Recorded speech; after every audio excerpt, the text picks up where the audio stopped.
Number 12 is in. Welcome, ladies and gentlemen, to Cover One, the podcast. I am Russell Brown, and alongside me, as always, Rhode Island's finest, the man, the myth, the legend, Brad Kelly. Brad, how we doing, man? I'm well. We have a great episode ready for the listeners, and I'm ready to get started. Absolutely, man. Well, before we do, I want to say something to everybody because we've been getting some direct messages directed strictly to us. I've gotten some text messages. We've been getting, rated, subscribed to on iTunes. People are really enjoying what we're doing and the chemistry that's coming together with Cover One, the podcast. So I really want to thank the fans and everybody that's been listening to the show. The amount of downloads that we've had is at the highest it's ever been. And as far as I know, and it's just been fantastic. And it's really led us to other opportunities to grow as writers and grow as evaluators and doing this whole radio podcast thing. I mean, you've been on a ton of podcasts recently. I was on one last night as a guest, but more importantly, we were both on Midday 180 over the last 2 weeks. You were on 2 weeks ago, and I mean, you got an A. So, I mean, how did it feel, man, to be on Midday 180 live sports radio? It was definitely a little nerve-wracking being on the live radio as opposed to a podcast where you can always go back and edit it before it gets published. We don't edit, though. We don't edit, but if we ever needed to, I guess we could. But as far as being live and being in a competition, obviously, as a competitive person, I think anyone who played sports is gonna have that kind of competitive fire inside of them, and I was definitely feeling that. So I wanted to do well, and I thought I did. I thought I did pretty well. You did great, man. Yeah, one of the hosts gave me an A, and then on the vote on Twitter, that's where I really thought that I was like surprised and so gracious at how the vote went. I ended up with a pretty high percentage of A votes, which should hopefully bode well as far as getting into the finals. They're going to choose 4 of their 15, so hopefully me and you are in that 4. Yeah, I'm hoping so, man. I mean, I'm not really sure what happens after the 4. I don't know if they pick the finals after that. I mean, I'm sitting. Me and you are exactly at a dead tie at 51% A's. The Chad Withrow guy gave me an A+, which I was shocked to hear, and said I was perfect. Which, I mean, I'll disagree with him, but I appreciate it. And it was great, man. I was on last Friday. You were on it was Thursday, right? The Thursday before. I don't even remember.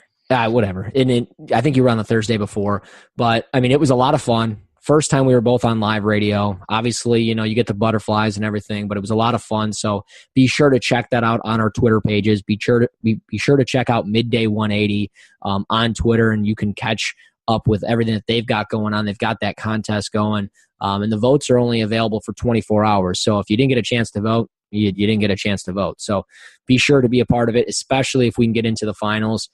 Hopefully we can, and if we do, we're going to need your support, and we hope we can get that from you guys. Don't pick Brad over me, and don't pick me over Brad. Pick us the same at an A. But before we get going into the draft stuff, dude, fantasy baseball, I didn't even know you were in the same league as me when it came to this, and I'm happy that you are because I'm playing you week 1 in 17 categories. You're about to go 0-17. Fantasy baseball. I mean, you're basically the Boston Red Sox. You've got so many Red Sox on your team. It's ridiculous. Some Red Sox and some former Red Sox. Yeah. I'm trying to win, and the Red Sox are going to win the World Series. So naturally the Jefferson Red Sox win my fantasy baseball championship. Well, I mean, we'll see. I mean, I know a lot of people don't get into fantasy baseball because it's like a daily commitment. It's really not. If you set your lineup like the week ahead of time, and if anything gets postponed, all you got to do is change it that day. And it's not like every day something's getting postponed, but it's going to be a lot of fun. So be prepared for the trash talking to begin, probably more so after the draft, but we'll see what happens. We do need to let you guys know about downloading the Cover One app from your App Store, Google Play, wherever you can get that. Go to your App Store, Google Play, get in there, type in Cover One, search it, find it, download it, and you can stay up to date for everything draft, for the NFL draft, all your football content, get the push notifications. You can stay up to date from all the content from Brad, myself, Eric Turner, the rest of the guys at Cover One.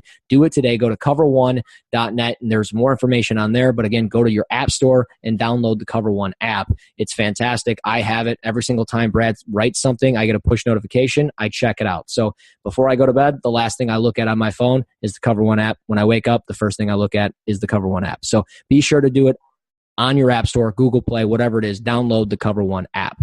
But we've got some show for you today as we do some draft options later on. We do now have a kind of take your pick segment where I'm going to be picking 2 random teams for Brad, 3 players per team. It's going to be kind of like a back and forth snake draft, if you will.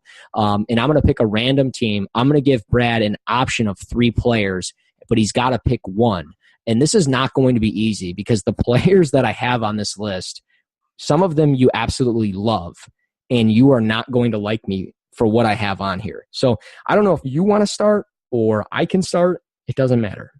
Hit me with it. Okay. Well, you are right now in Indianapolis. You're a part of the Colts organization. You have the 6th overall pick.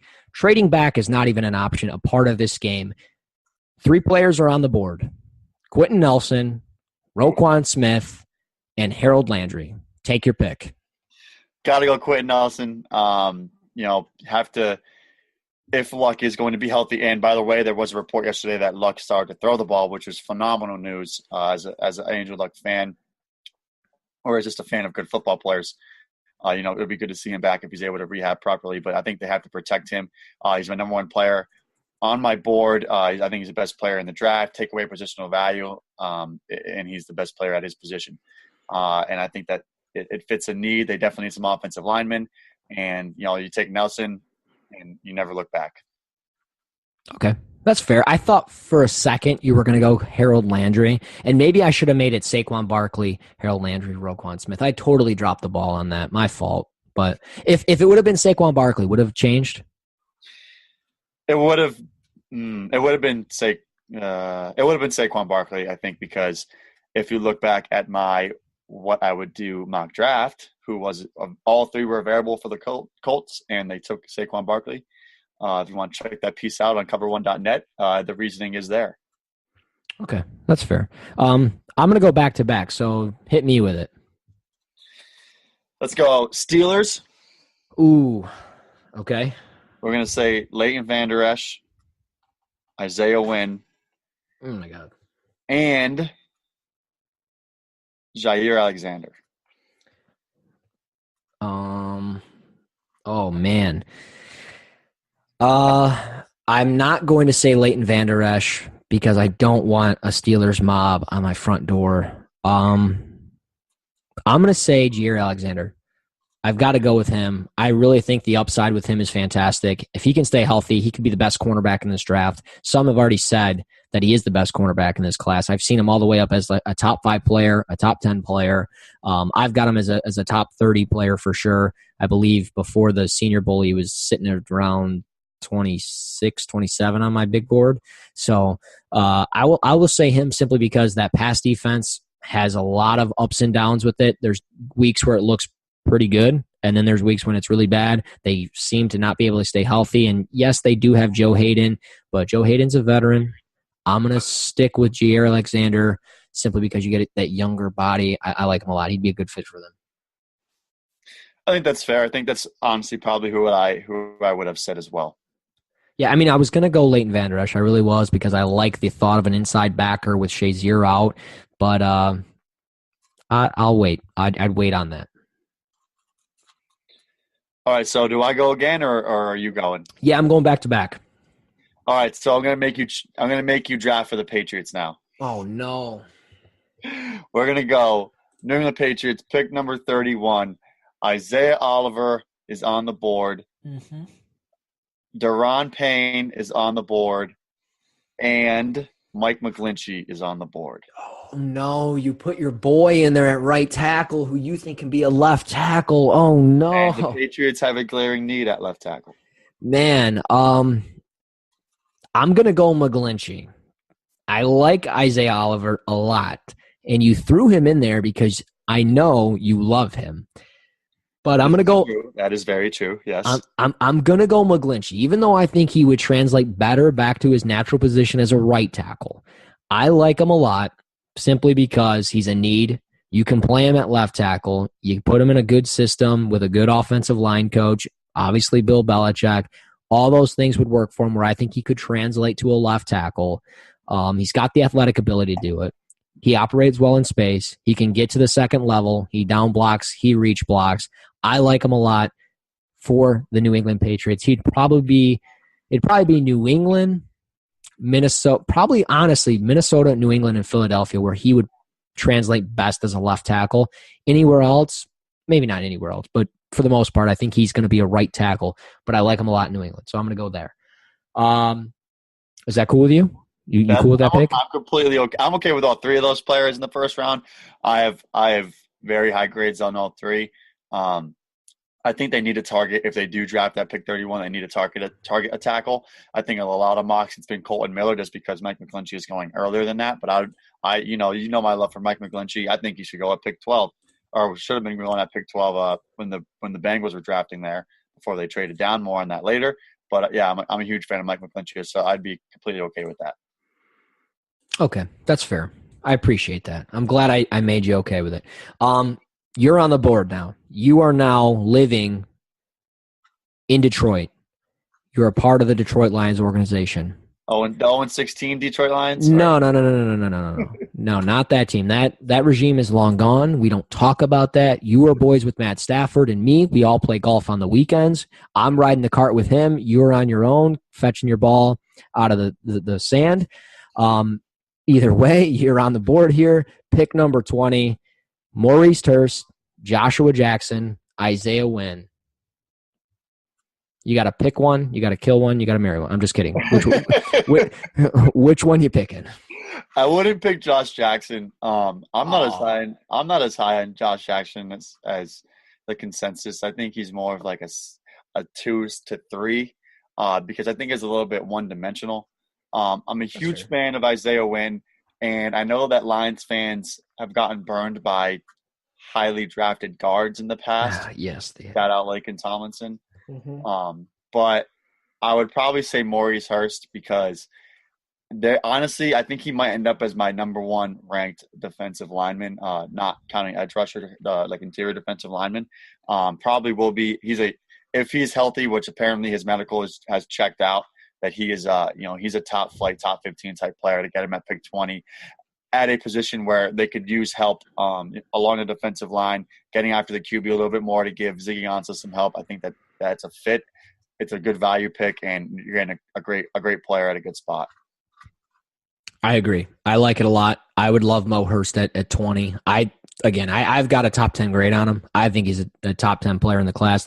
I wouldn't be shocked if he went top 15, but just because of the quarterbacks and how that all works out. And I'm sure we'll see a surprise in there somewhere. Maybe Denzel Ward goes much sooner than we all kind of think. Maybe Darius Geis goes a little bit sooner than we think, or maybe Derwin James goes somewhere in the top 10. And I know some people got Derwin James as kind of like their top safety, so you never really know with that. And, of course, Minkah Fitzpatrick, where does he translate? And we'll get into that, I think, on a later episode between Minkah and Derwin, kind of figuring out where they translate. But I like the pick. I would love Mo Hurst. But speaking of kind of translating, I want to translate to who gets taken first between the quarterbacks. I think the consensus is Sam Darnold at number 1. But what happens after him? I mean, we like Baker Mayfield. We like Josh Rosen. We're iffy on Josh Allen because he can't hit the side of a barn. But who gets taken first? Josh Rosen or Josh Allen? Well, first things first, I think it would be hilarious if the Giants at number 2 take either Rosen or Josh Allen, and Goodell gets up there and is like, with the second pick, the Giants take Josh.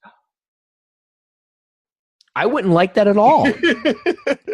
I would not. I hate Roger Goodell, but a long pause there, I think, would be a classic moment. There's no way he does it because he definitely has a stick too far up his butt to do it, but as far as who goes before them, if I'm the GM of every team, it's definitely Rosen. And I think that despite Allen having that high potential, I think it still will be Rosen because he is absolutely, without a shadow of a doubt, more pro-ready than Josh Allen. He could step in day 1 and be your starter, and teams are going to value that. I don't know exactly how much they will, but they will value that. And I think Rosen will be the pick before Josh Allen. Yeah, I would agree. I mean, Josh Rosen's my top quarterback in the draft, and I know you've got Sam Darnold as QB1. But, I mean, I don't get the love with the upside with Josh Allen. I mean, seriously, on this, I don't get it because I think the quarterback with the most upside in the next 3 to 5 years is Sam Darnold. And I mean, maybe that's not like I'm not trying to make that like a hot take or anything like that. I think the guy with the upside is Sam Darnold. And maybe it's just because we've seen Josh Allen for 2 years against some good competition. I mean, you look at what he did against Oregon, you look against Iowa, he sucked, okay? Against top 10 competition, against top 25 teams, he was terrible. He was awful. And, like, I look at it and I'm like, there's no way that this guy has higher upside than a guy like Sam Darnold or even Josh Rosen. Like, there's a lot of speculation right now that Rosen's not going to stay healthy at the next level because he's had issues with his shoulder. He's had concussion problems.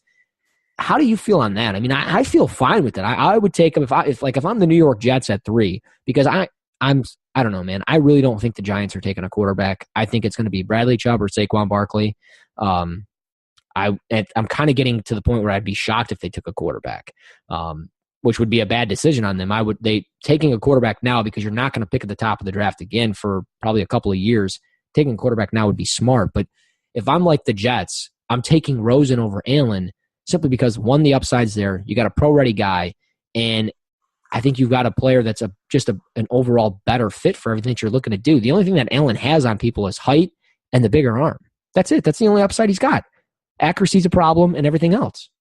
As far as having high upside, I think that a guy who has the big arm is going to have that quote-unquote higher upside because if the accuracy can come along, then they have the accuracy and the big arm and the arm strength. But I think that accuracy is a harder trait to develop. I think that you kind of have that or you kind of don't.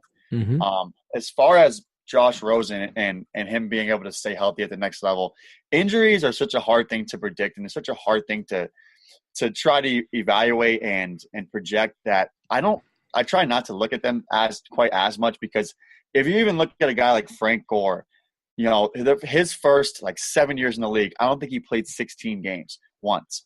And then since then, he's played 7 straight years or 6 years he didn't play 16 games, and then 7 straight years he hasn't missed a game since. And he started every game, I think, during that time. We're talking 112 straight starts. And that was a guy who was getting hurt every year. And that's after he turned 28 years old, 28 to 34. He hasn't gotten hurt, but he was getting hurt when he was younger. It's such a hard thing to predict. It's such a hard thing to project. It's kind of ridiculous to add that into your evaluation as far as a guy who has really been able to stay healthy. He's been able to play through, any nagging injury that he's had, and to try to project that he will get hurt at the next level because of it. So I don't really buy into that at all. I think that if you're drafting Rosen, you have a guy who has a decent build, can obviously add more to his frame, but that's fine. Tom Brady came in at 211 pounds and he leveled off at 230 2 years later. No reason why Josh Rosen can't do that. Yeah, no, I agree, man. I'm the same way. And it's not like he's dealing with torn Achilles or torn knees or anything like that, like an ACL injury, where it could be a repetitive tear and there's troubles down the line. I mean, yeah, the shoulder injury is a little concerning, but the concussion stuff, he's a quarterback. He's a quarterback. They get protected no matter what, unless it's Matt Stafford that he's never protected. But overall, they're the quarterbacks. They're protected no matter what. They get touched in the head, there's a 15-yard penalty. Watch Aaron Rodgers out there. The guy doesn't even get touched in his face mask. They call face mask, and there's a Hail Mary, and then they win the game. And I'm just speaking from personal experience. That's all I'm doing. But I mean, when I hear that stuff, it blows my mind. And I mean, do I like Josh Allen as a prospect? Yes, but also no. And I don't know. I agree, though. I think Rosen's going to be the first quarterback taken between the two. I think it would be Sam Darnold and then Josh Rosen after that. And then it'll be kind of a debate between Allen and Baker Mayfield. I'm hoping it's Baker, but just because Baker's quarterback number 2 for me.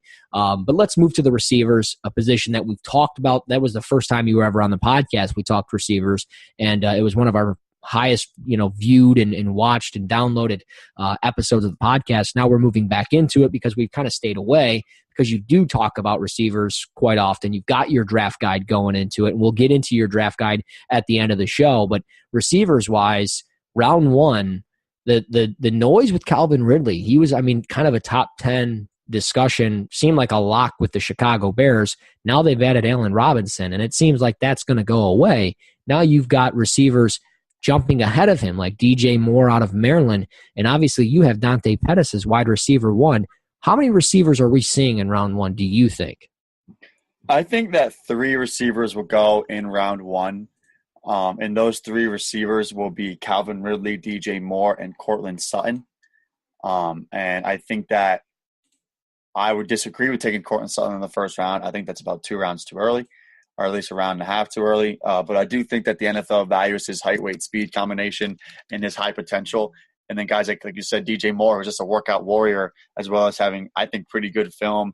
You know, he's a tough dude. He's built very well. He's measuring in at 6 foot, 210 pounds. It's great for him. So I think that those 3 will go in the first rounds. If I was to make predictions, I don't think any of them go in the top 15, kind of as you alluded to. The Bears were probably the most likely team to take a receiver in the top 15, and then they added Allen Robinson. So the odds of them taking a receiver went drastically down at pick number 8. So I think that pick number 16 to Baltimore will be the first time you see a receiver come off the board. And then looking past that, there are some teams who could use wideouts. Dallas could use a wide receiver. A team like Carolina at pick 24 could absolutely use a wide receiver. More on that later.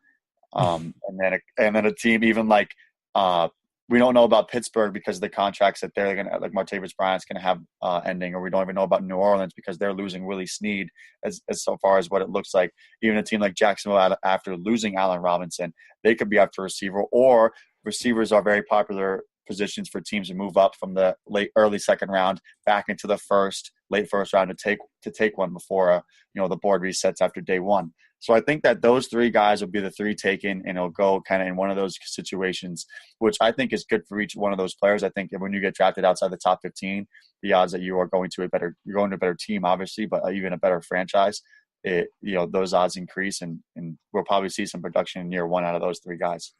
Right. I mean, I definitely agree with, having those 3 guys in the first round. I definitely could see it. I'm curious as to what you think. I mean, I know you said probably outside of the top 15, probably not in the top 15, but I really want to bring up Miami and Green Bay. And I know we've done draft options for weeks now. We've talked about essentially all the teams other than the Rams and the Panthers, and then everybody between 25 and 32, which we will do over the next 2 weeks. But I want to know your thoughts as far as Miami at 11. I know they've got, they just signed Albert Wilson, but they moved on from Jarvis Landry. And Wilson will play in a similar role as Landry did, and I think it's a great fit. But they've also got Devontae Parker. They've got Kenny Stills. Do you think potentially that they could look at a guy like Calvin Ridley? And then Green Bay, they moved on from Jordy Nelson, and we know they've got, Randall Cobb and his name is escaping me. What Devontae Adams. Yeah. And I almost said Devontae Parker there, but they've got Adams, they've got Cobb. Do they look at potentially a receiver? I don't think so, but I mean, do you think maybe? Well, as far as Miami goes, you forgot to mention the best receiver in Miami, and that's Danny Amendola.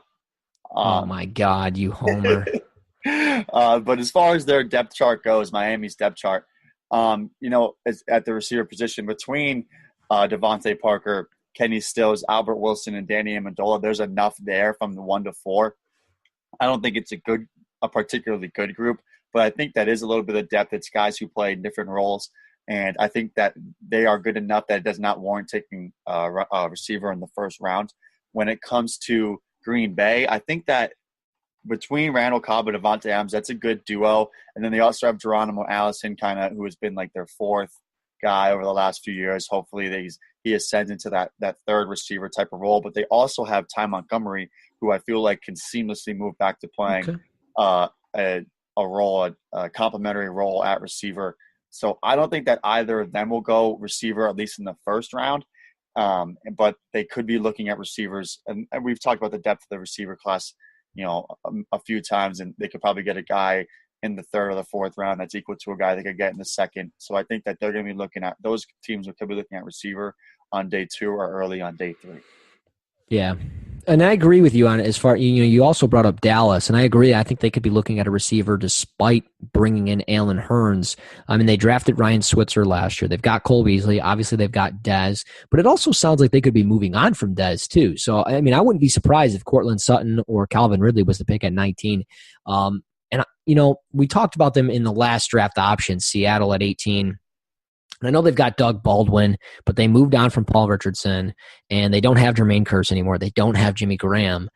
Seattle at 18, and they don't pick again until 116, 132. They've got a ton of picks there. At 18, maybe they just go out and say, hey, you know what, we're going to take a receiver. We're going to take a guy like a DJ Moore or a Cortland Sutton. Cortland Sutton, I think, would be a really good fit for them simply because of his size and the way, some of the body control that he brings when catching the ball. So I think he'd be a good fit for them. Would it be a reach? Absolutely. But isn't that what Seattle kind of does at times? They kind of reach for guys. When it comes to those two teams, Dallas, Cole Beasley is an unrestricted free agent at the end of the season. I think they're trying to move on from Terrence Williams. It seemed that way for the last couple of years. And then you said mentioned Dez Bryant too, that I think they're going to hold on to it this year because his dead cap hit would be so high, but he could be a guy that they're trying to move on from in a year. So in 2 years, we could be seeing essentially a brand new flight of Cowboy receivers. So I think that they could be looking at a guy at 19 and then try to move Terrence Williams for, a bag of balls. Give us like some 2021 seventh rounder, and they probably take that deal and then put their high draft pick, whether that be DJ Moore, Calvin Ridley, right into their offense. When it comes to the Seahawks, shame on them if they take a wide receiver in the first round with how many needs they have, because I think that would be almost a disservice to Russell Wilson if they don't take an offensive lineman in the first round. How dare they? That would be that I think that's just like. But that's what they've done, though. I mean, that's what they've done in the last couple of years. They don't address the offensive line. And I'm not saying that that's not a realistic, that could happen. They could take Cortland Sutton at pick 18, and I wouldn't be surprised. But I think if they have, any sense of what their team needs are whatsoever, that they go offensive lineman in the first round. Yeah, I mean they should, but last year they didn't pick in the first round, and this year they're picking in the first round. But like if they would have picked in the first round last year, where they were supposed to be at, where were they at 26? They could have taken Ryan Ramczyk. He'd be fantastic for them. He was still on the board. They could have taken, obviously Tack McKinley was the pick at 26, but they could have taken David Njoku, the tight end out of Miami, Florida. And then you can look back at just 2016. I'm not going to go for 10 years or anything like that, but you look back at 2016, where are they at here? 31. They took an offensive tackle there, but they took Jermaine Ifedi, who there was a lot of concerns with him. He had some knee injuries coming out of college, and it was ultimately a swing tackle, if you will, and a guy that was potentially going to be plugging inside as a guard. So I don't know if taking an offensive tackle is something that they're going to do. It's something they should do, but I just don't know. And I think, there's always those surprising picks.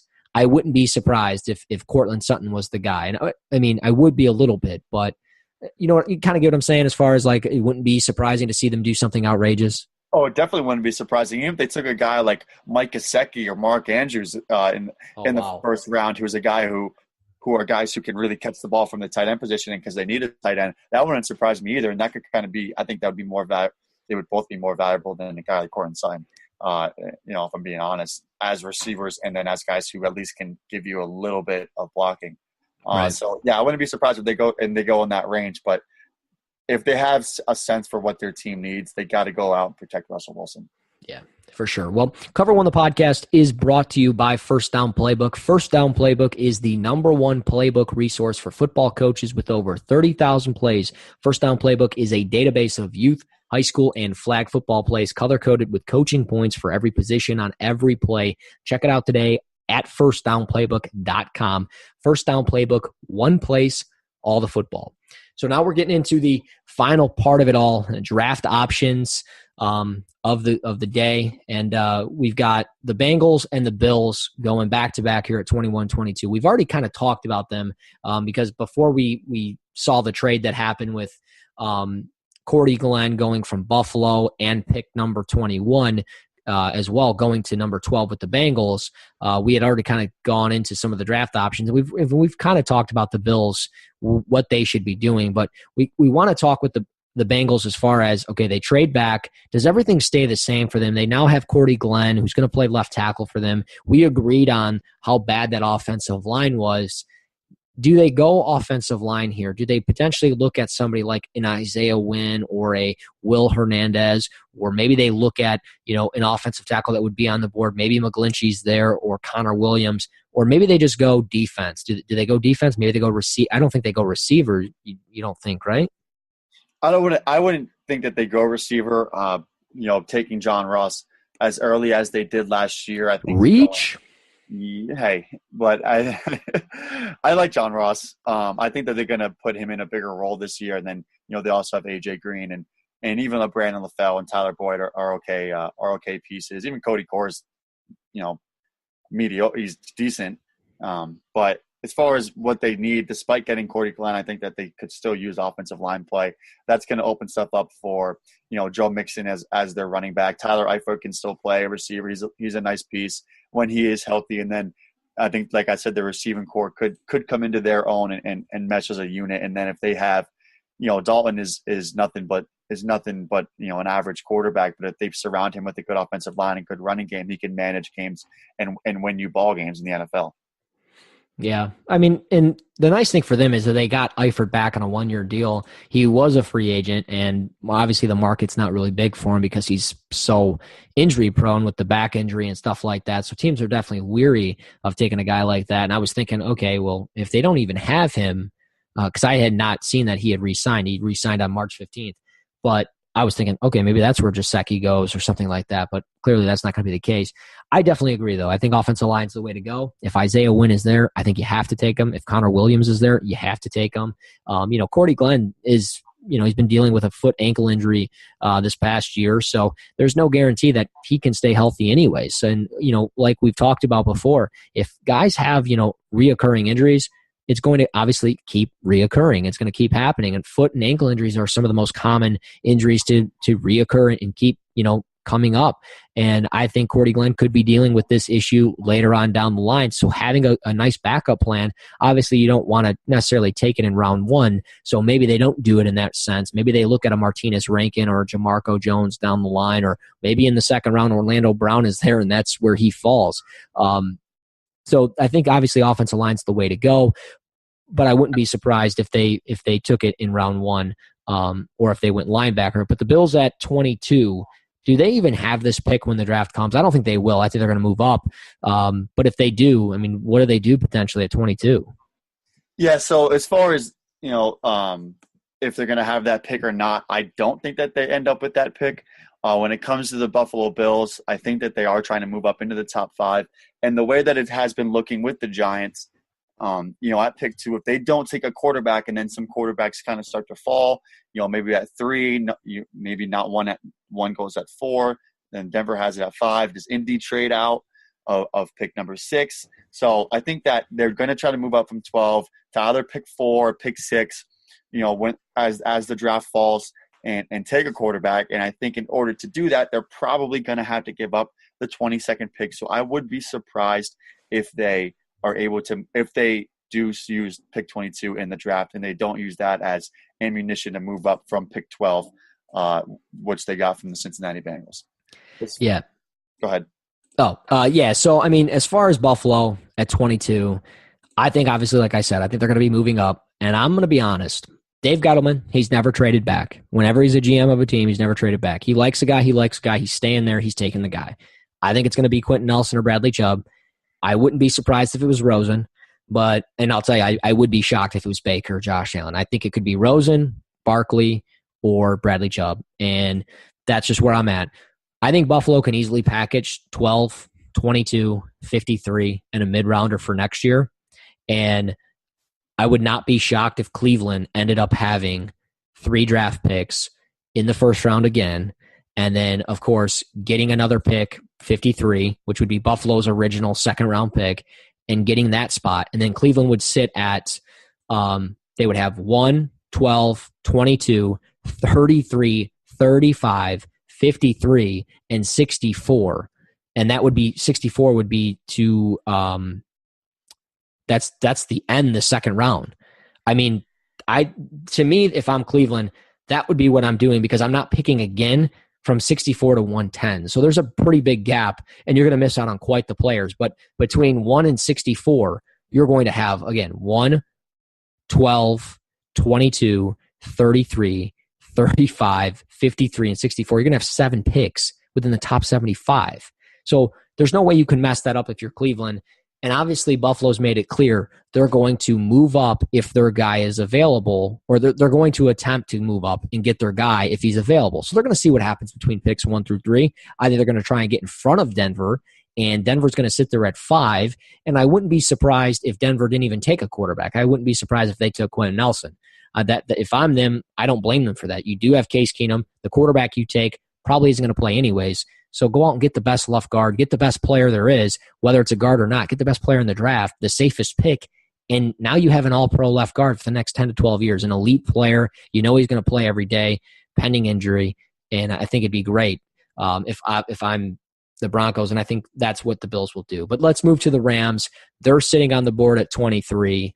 They've got picks 23, 87, 107, and then it just kind of keeps going all the way down to 184.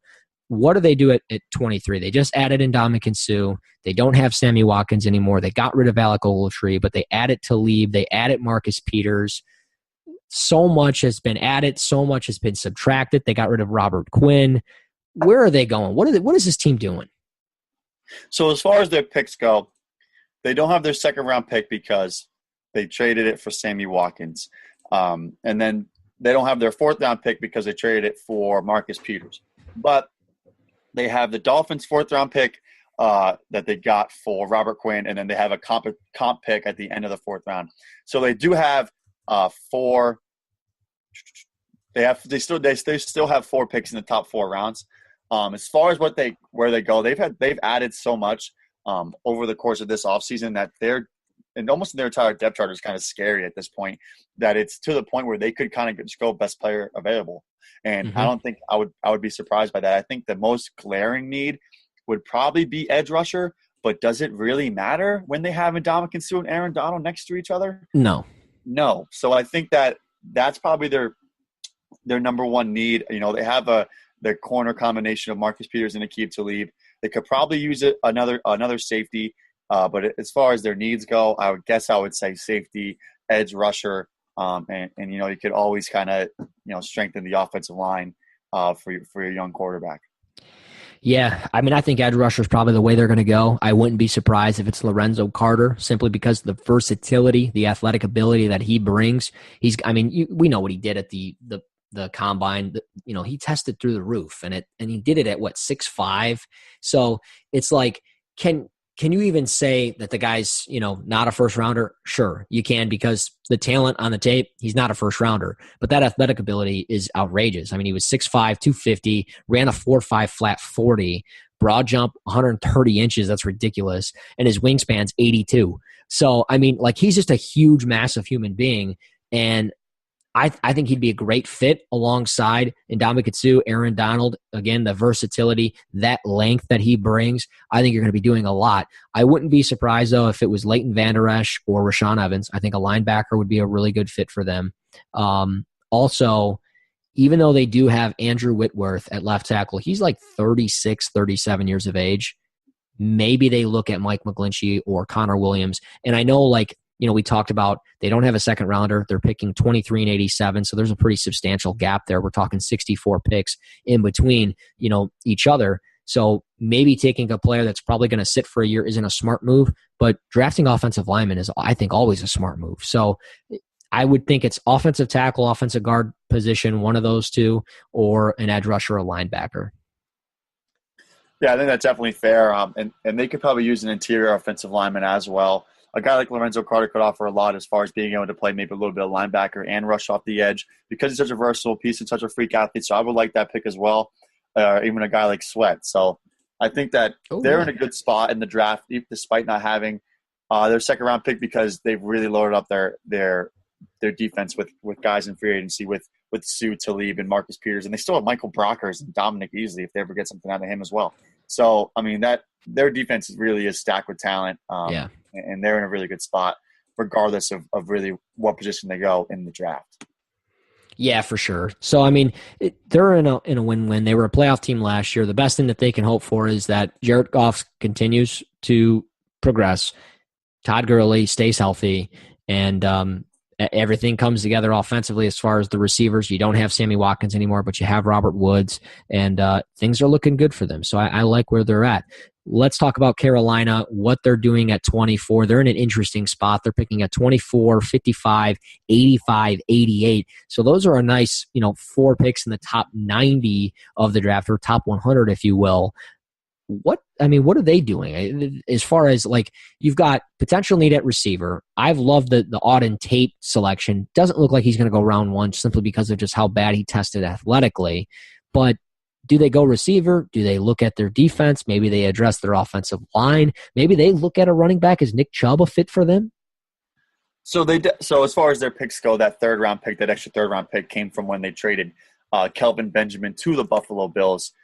So that's why they have picked, what did you say, 85 and 88? Mm-hmm. Yeah, that's right. So as far as their needs go, they definitely need a wide receiver. I mean, they definitely need a wide receiver. They need weapons for Cam Newton. He's been starved for wide receiver weapons pretty much his entire career, in my opinion. I don't think he's a particularly accurate quarterback, but I don't think his receiving core has ever really helped him. Mm-hmm. They could use a guard as well. And, I think as far as getting guys who, they have a quarterback who runs they have designed runs for him. He gets hit a lot. He has had like rib injuries before.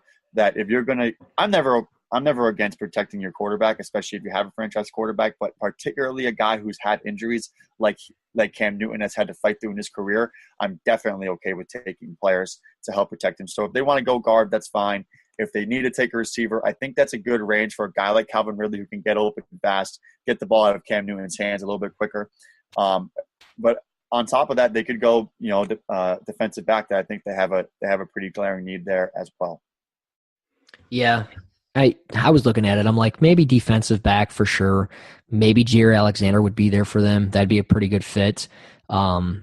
Maybe Justin Reed out of Stanford, the safety. He might be a nice fit because I have no idea who Colin Jones is. I don't even know who that is. So maybe they could use him at safety. But like, I'm looking at offensive line, like left guard's a glaring need. Isaiah Wynn would make sense. I would not be surprised if Connor Williams I would be surprised if Connor Williams fell, but like if he was on the board, I would not be surprised if he was the pick. And the only reason why I don't think, like, I want to see them take a receiver because I want to see Cam have reliable weapons, because at the end of the year last year, he was literally throwing to like a stick. And it was like, I feel so bad for him because Greg Olsen wasn't healthy. Devin Funchess was getting dinged up. Curtis Samuel was injured. So I think Kalen Clay, I think that's his name. He was the guy that was getting like the bulk of the targets. And I'm like, who is this guy? And then I looked him up. He was like an undrafted player. He played in like the Canadian League. And I'm like, good for him, for making something out of nothing. But at the same time, it's like Cam Newton needs a weapon here. And you traded Calvin Benjamin in season. So it's bizarre to me on how they've treated the weapons for Cam. And I think receiver's definitely the way to go. But I really wonder if like Curtis Samuel, Devin Funchess, they now traded for Torrey Smith. Maybe they don't go that direction, and maybe they do look at the offensive line, or they look at a linebacker, somebody younger to put underneath Thomas Davis if there's a linebacker available that they like. Maybe, like you said, defensive back. But I mean, I would definitely think it's if I'm them, I'm defensive back or I'm wide receiver. That's the direction I'm going.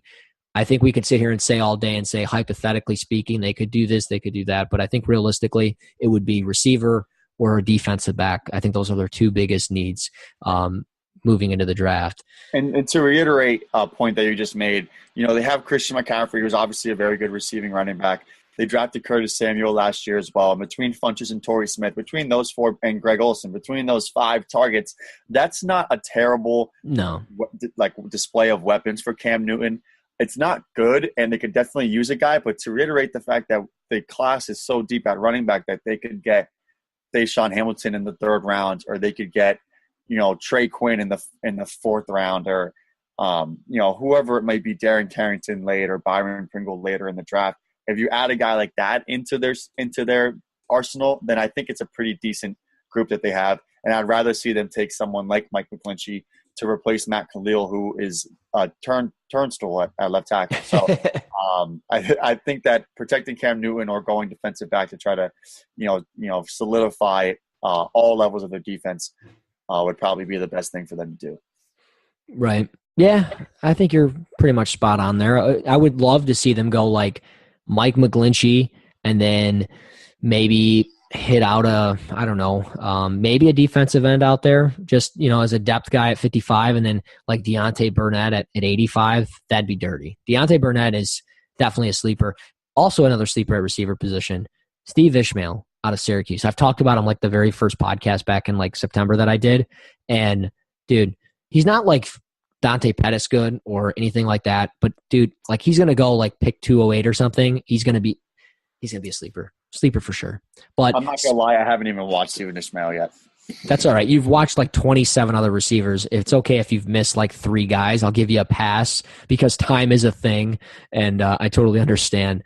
But speaking of receivers, we jump back into it because you've got kind of an announcement to make as far as a draft guide and some stuff like that. So I'm going to let you take it over. The floor is yours, my friend. Right. So I'm releasing a wide receiver only draft guide. It's going to include scouting reports on over 30 receivers that I have watched and I have graded. It's also going to include notes from games of some of the top receivers. So if you want to go back and watch the film, I'm probably going to do it in the form of cut-ups, so it'll be a little bit easier to watch and go along with. So, for example, I could say DJ Moore versus whoever, and go to this cut-up page, and as it goes play by play, the plays that I took notes on and what I look for, and when I take my notes, what I'm writing down, that type of thing. Additionally, it's going to have my grading scale, my evaluation scale. It's going to be explained why each one is valued the way it is, what I look for, identifiable traits that I look for in that grading scale with picture examples. It's also going to have some small school sleeper prospects to keep an eye out for. So it's going to be about as extensive as I can possibly make it.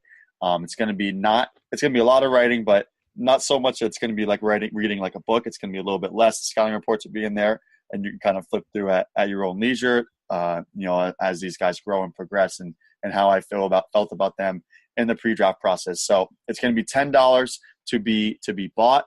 It should be released. The scheduled date release is April 21st. I am working hard to push that date up, hopefully get it out maybe a week early.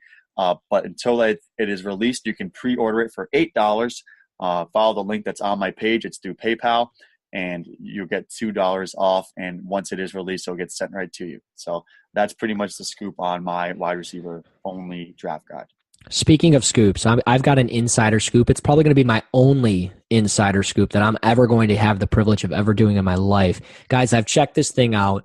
It is fantastic. The wide receiver draft guide from Brad Kelly is phenomenal. It's not like your ordinary draft guides, and I'm not knocking anybody's draft guides. Draft guides are fantastic. They're useful and resourceful, especially when it comes to the drafts. But this thing is insane. And it's all the work that Brad has put in on Twitter and his personal notes and everything else. I mean, the guy used to play receiver in college. You got to listen to what he's saying. You got to listen to what he's trying to teach you. And he's not trying to do this for clicks and hot takes. He's simply doing this to teach you and show you the game from a wide receiver's point of view and the perspective. Great coaching points. You need to check it out with his draft guide. Go to Brad Kelly 17 on Twitter. You can find the link, the PayPal link on his page. Be sure to check it out. Be sure to pre-order. Get those $2 off. Or if you get it after the release date or on the release date, it will be $10 like he said. Guys, it's fantastic. Brad, I'm excited for it. I can't wait till it's finally finished. Appreciate the preview that you gave me. It's again, fantastic stuff, guys. Check it out. Go to Brad Kelly 17 and be sure to follow Brad. Be sure to check out the draft guide, pre-order, purchase, and be ready for the draft when all the receivers are taken because we all love receivers. And other than that, I mean, that's all I got. You got anything else? I do not have anything else. All right. Fantastic. Well, guys, be sure to follow us on Twitter at BradKelly17, at Russ NFL Draft. We will have announcements for the Midday 180 stuff when that gets all finalized, if we make it to the Final Four. And we're going to need your help to get us through there. Be sure to subscribe, rate us, whatever, 5 stars, 4 stars, 3 stars. Please don't do that. Please give us 5-star reviews on iTunes. Whatever you need to do, leave us comments. Remember, we are running a contest for the it's for a book that we're going to be giving out a couple days before the draft. The contest details are on my page. Again, you can check that out at Russ NFL Draft. Guys, tons of stuff is coming with Cover One. You need to be staying up to date, so get the Cover One app. Check out cover1.net. And, of course, always listen to us here on Cover One, the podcast.